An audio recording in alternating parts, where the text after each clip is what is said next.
What a week, huh? There sure were some tight matchups this last week, which also means some heartbreakers. Standings remain tight both at the top and the bottom of the league, boys. It's getting real. I'm sporting a boner, and this is the Weekly Giggity.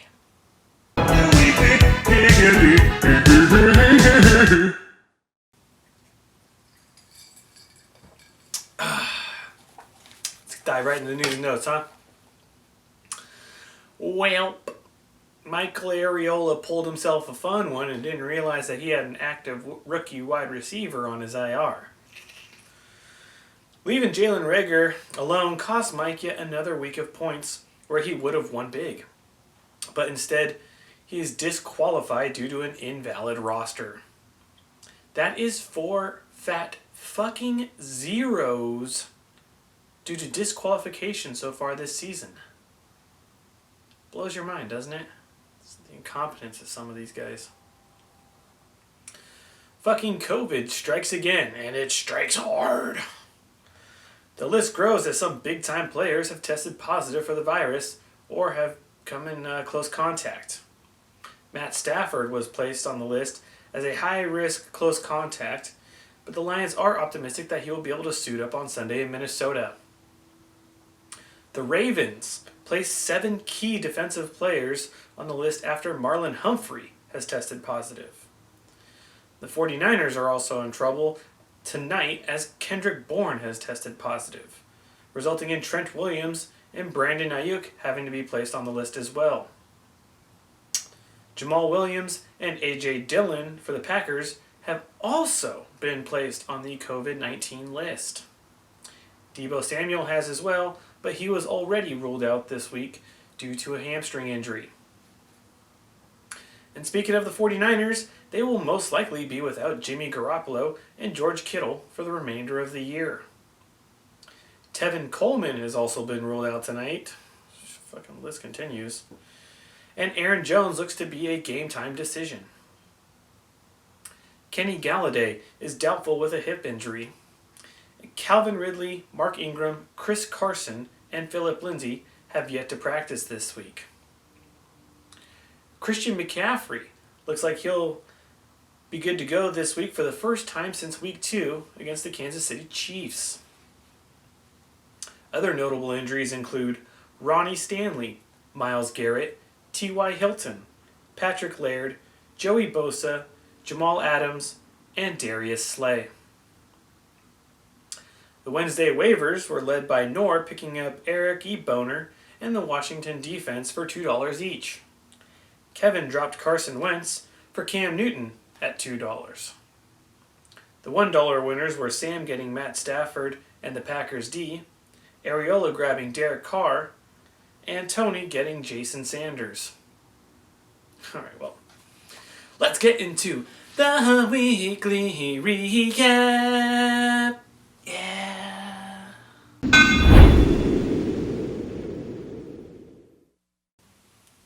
We'll start the recap off the same way we have the past few weeks and honor those who have fallen to the dreaded goose eggs. Amari Cooper, Alexander Madison, Kenny Galladay, and a negative 2 points for the Titans defense. Okay, wait. Oh, I'm sorry. That was just Jason and Corey's matchup. Jimmy Garoppolo also shit the bed. Okay. Now, match 1, Sam versus Tony.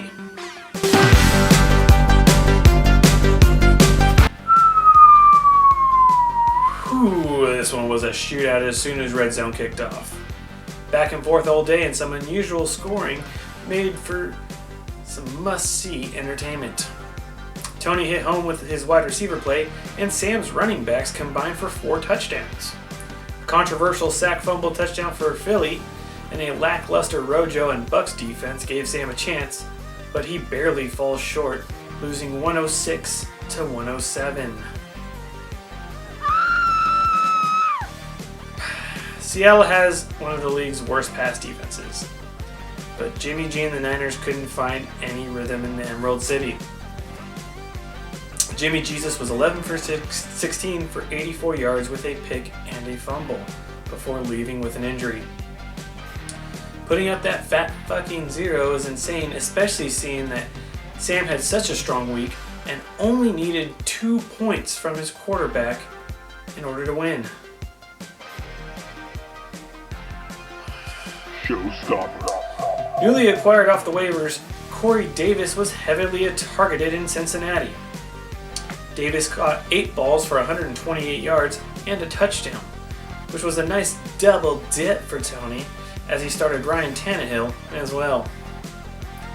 Match 2, Kevin versus Slater.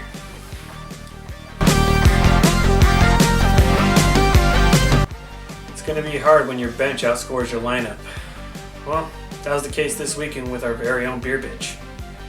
Kevin only shelled out 57 points when his bench accumulated 63, and that's with another defense and 2 zeros down there. Slater's lineup was scattered with big and low numbers, but does enough to knock down Kevin 57 to 88.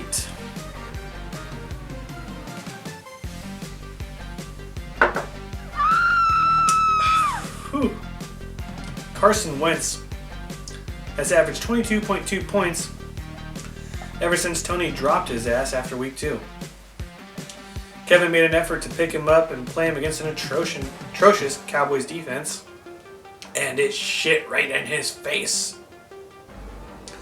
Wentz looked terrible and undecisive all night, completing only 15 of 27 passes for 123 yards and 2 touchdowns, though he did throw 2 picks and lost 2 fumbles, resulting in only 7 points.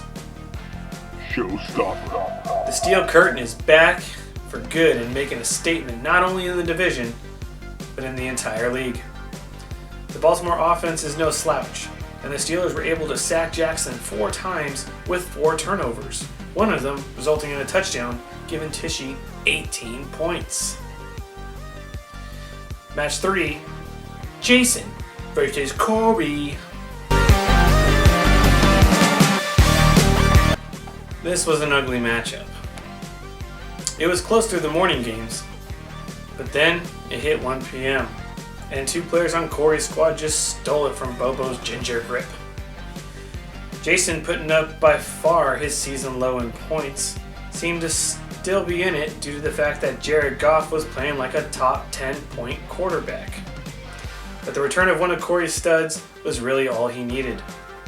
Corey dominates 55 to 103, though the match was much closer than the score says.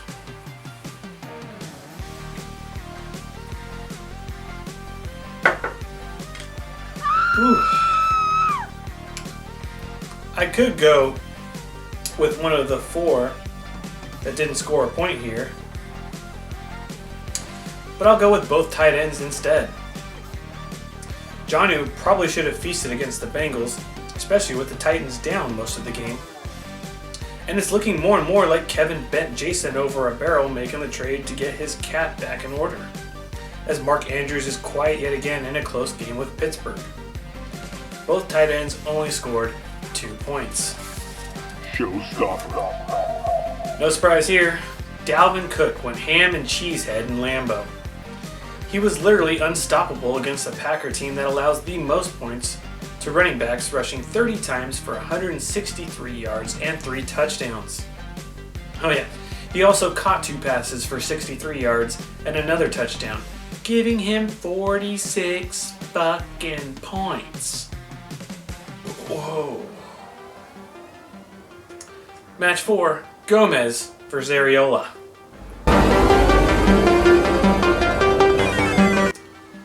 Gomez wins 65 to 0.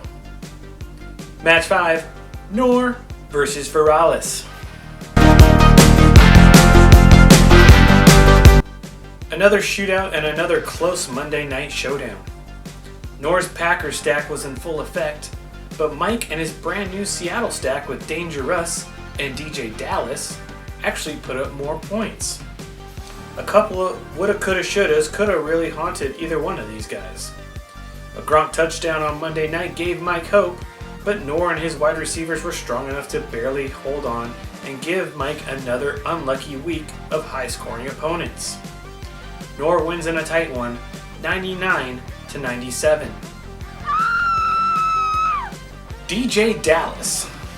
I know, who the fuck is this guy, right? Well, he was the fourth string running back for the Hawks going up against a tough 49ers defense. He didn't put up big numbers by any chance, kind of like what you would expect from a fourth stringer. But he was able to get into the end zone twice. One of them via the reception for that Seahawks stack that Mike had going. 58 total yards gave the unknown rookie 17 points. Showstopper. Speaking of touchdowns in less than 60 yards, Davante Adams put up another big number for Noor against the Vikings. Adams only caught 7 balls for 53 yards, but 3 of them were in the end zone, giving Noor a much-needed 23 points, not to mention the added points he got from Aaron Rodgers on that stack. Okay. Well, guys, let's get into the up-and-coming matchups. Up-and-coming Matchups. Let's dive right in! Match 1! Corey versus Gomez!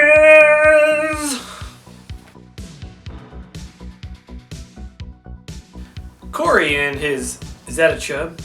Nah, just my dick.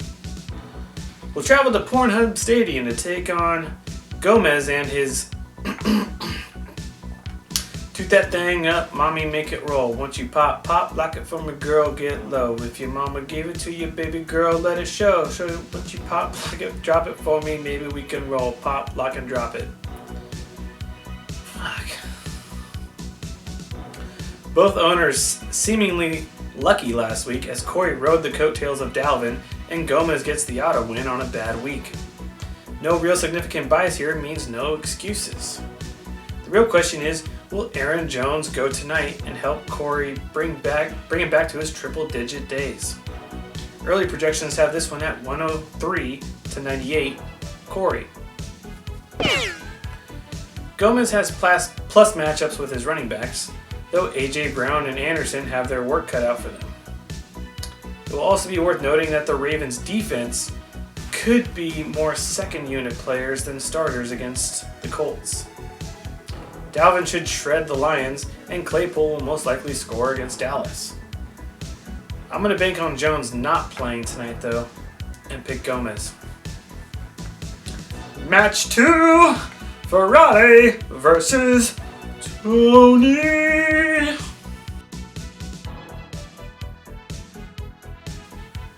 Mike's Lamb of God will head to Nike Starbucks PlayStation 4 Field to take on Tony and his I'll believe that when me shit turns purple and smells like Rainbow Herbert. Frost has been very unlucky so far, being the 5th highest scorer in the league, but has an average of 110.5 points scored against him. With a few running backs hurting, he will be relying on Dangerous and his stacked wide receiver class yet again. Tony could really use a healthy Chris Carson, as he will be without Bobby Woods or Kareem Hunt, who are on bye. Projections show this match at 93-95, Tony. Tony's running backs have some tough matchups, and as of now, he is starting Antonio Brown right out of the gates. Aside from a decision for an RB2, Mike's playmakers can really come through with these sexy matchups. Tony might be in a situation of starting a wide receiver in the flex for the first time this season. I'm going to be taking Mike in the small upset. Match 3, Slater versus Sam.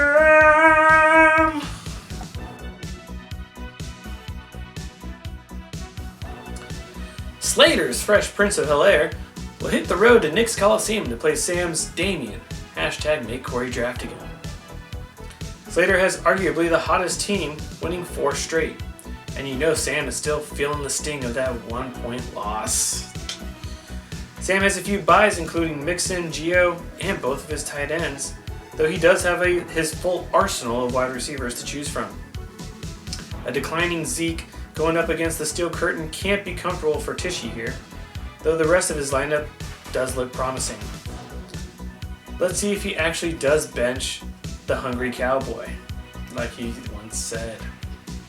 Gala got this game at 106 to 88 Slater, though Sam still needs a tight end. Both squads here have plus matchups up and down. Big Ben only broke 20 twice so far, so the Cowboys might be exactly what Sam needs right now. If Zeke can put up his projected 13, the rest of Slater's squad looks poised for a big number. I think I gotta take Slater in this one. Match 4. Kevin Bitch versus Jason.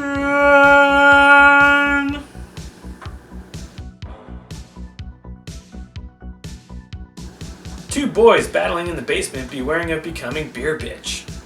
Kevin's need more beer? Wave that wand for the beer bitch. We'll go to the stick to take on his Lord and Savior in Kevin's Lord and Savior.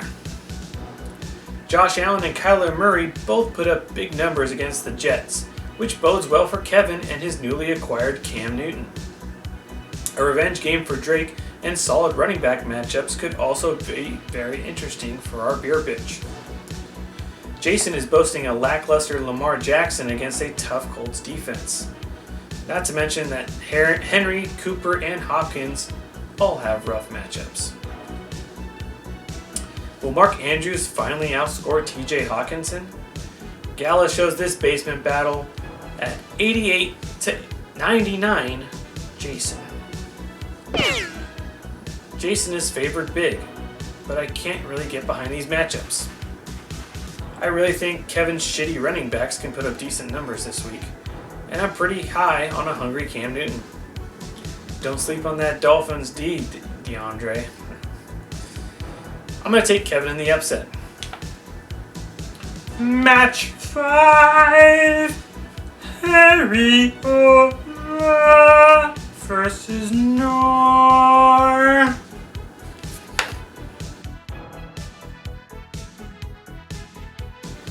Ariella's Juju is definitely doo-doo, baby.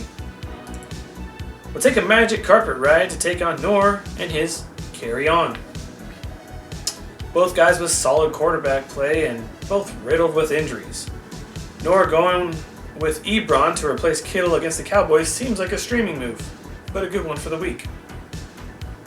Mike should be getting his prize Panther and Christian McCaffrey back against a Chiefs team that struggles against the run. A couple of fill-in backup backs for Nor here makes for some tough sledding. Projections got this match tied at 100 apiece.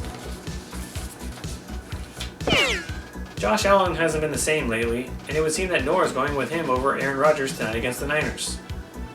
Though it seems that he does want to get out to an early lead tonight with Adams and Hasty going.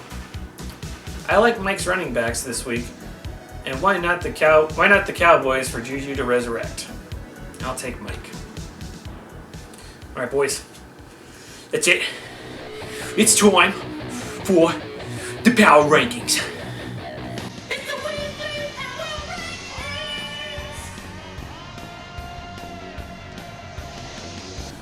Let's dive right in, shall we? Number 10, Kevin Wallen. Back-to-back losses after a miraculous win against the league leader has this owner reeling in misery. With a DQ on the ledger and a lack of points all year, this owner must stay ahead in the standings this week to avoid spiraling right back into the beer bitch dungeon. Number 9, Michael Morales. The tough hits just keep coming for the reigning champ, as he loses yet another battle to a small margin. In an alternate world with a different schedule, this owner could be 5-3. Unless Mike can make a scientific breakthrough, he will need to pray to the fantasy gods for a win to get out of last place. Number 8, Jason Bercease. Neither Mark Andrews nor TJ Hawkinson could have saved Bobo after running up against a Dalvin Cook-led squad. I don't think I really need to say squad there, more just like Dalvin Cook. Previous year's league winners just aren't showing up on game day for Jason. The window is still open, but time is running out to escape the toilet bowl and get into the playoffs. Number 7, Samuel Nix. A soul-crushing loss by 1 point this week has him questioning his fan loyalty. Jimmy GQ left the game and Sam's starting roster with an injury and a goose egg. A good day from Damian Harris does shine a bright light for the future starting running back to supplement Akers shitting the bed and Gaskins going to the IR. Number 6, Michael Hiriola. Back-to-back is the theme of the year, and this owner just went 2 straight weeks of roster mismanagement resulting in double DQs. What should be a commanding second place with a 5-3 record instead leaves this owner fighting for a spot in the playoffs. Number 5, Nor Sandu. There's a new wizard in town, and he's taking wins any way he can get them. With a 2-point victory this week over the often abused Feralis, this owner is firing on all cylinders with a comfortable tie, record-wise, in second place. Number 4, Alex Slater. Getting a layup against the reigning beer bitch is an easy way to overlook deficiencies in a roster, but Slater must stay focused. Zeke and CEH are severely underperforming, giving their starter status. An extreme move may be on the horizon. Foreshadowing? Number 3, Alejandro Gomisha. They say it doesn't matter if you win by an inch or a mile. A win is a win. But what does it say when you win by 65 miles? This owner can't ignore his rough week after his DQ'd opponent allows him to just relax. Better days are ahead for this stacked roster. Number 2, Tony Feinstein. Draft day and in-season trades continue to come through for this savvy owner, as Kelsey, Kamara, and Woods put up big numbers to edge out his opponent by 1 point this week. Even with a DQ, Tony sits a mere 40 points behind second place overall. Well, that just leaves number 1, Curry Hurt. After getting demolished by injuries, one of his 3-headed monster running backs finally returned to the starting roster, and in the most monstrous way possible.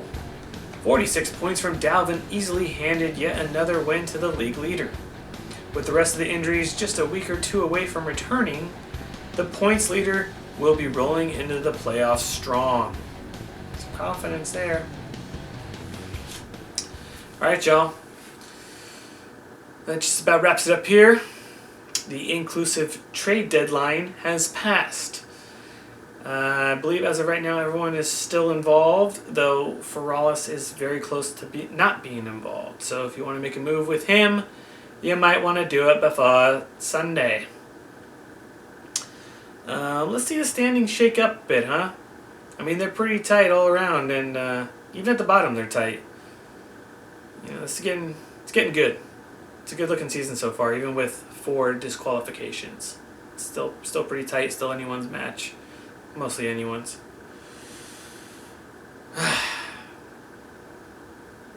I'm clinically insane. And this has been the Weekly Giggity.